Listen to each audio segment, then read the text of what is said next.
তবে ছবিতে সত্যি অভিনেতাদের অভাব নেই। যেমন পরমব্রতর কথাই ধরো। বরুণ বিশ্বাস একজন মানুষ হিসেবে অত্যন্ত ইন্সপায়ারিং একজন মানুষ ছিলেন ভীষণভাবে। Is a very motivational character, is quite an icon I would say.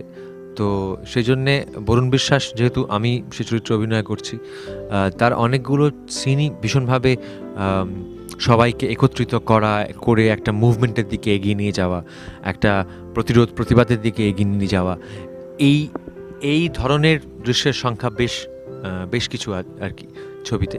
তো সেরকম প্রচুর সিকোয়েন্সেস হয়েছে।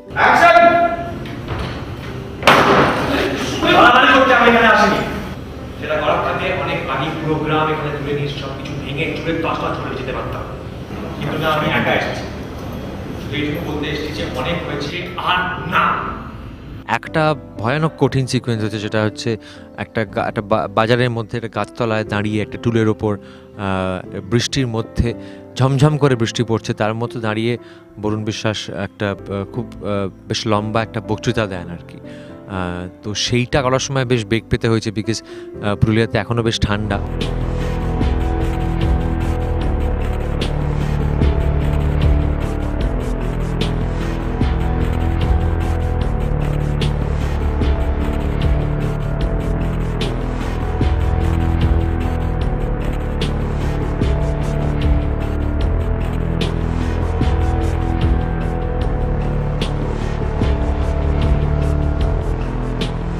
আমাদের মহামান্য পরিচালক রাজ চক্রবর্তীর নির্দেশে আমি এখানে পুরুলিয়ায় গাছের তলায় দাঁড়িয়ে অনেকক্ষণ ধরে ভিজছি। আর পুরুলিয়াতে কলকাতা থেকে বেশি ঠান্ডা, আস্তে আস্তে সূর্য অস্ত যাচ্ছে, তার ফলে হেভি জোর কাঁপুনি হচ্ছে ভিজা ভিজে ঠান্ডায়। আর অনেকক্ষণ থেকে মনে হচ্ছে ছোটোবেলার কথা মনে পড়ে যাচ্ছে, যেরকম শাস্তি পায় দাঁড় করে রাখতো ওরকম লাগছে। এটা যখন আপনার ছবিটা দেখবেন, কেউ যখন বুঝতে পারবেন না, জানতে পারবেন না কত কষ্ট হলো, আপনার সিনেমাতে হলে আসবেন, টাকা দেবেন, টিকিট কাটবেন, ছবি থেকে চলে যাবেন। এখন আমার ঠান্ডা পাচ্ছে। হাতে কি এটা? এটা চা, আর কিচ্ছু না। অন্য কিছু হলে ভালো হতো, কিন্তু এটা শুধুই চা। অ্যাকশন! আমি বিশ্বাস করছি, জাগরণ প্রতিবাদী মঞ্চের সদস্য, কাউকে জাগাতে হবে না, কান দুটো খোলা রাখুন। আর আমি যা বলছিলাম মন দিয়ে শুনুন। গত বেশ কয়েকদিনের মধ্যে আমাদের এই গ্রামের 30 জন মহিলা ধর্ষিতা হয়েছে।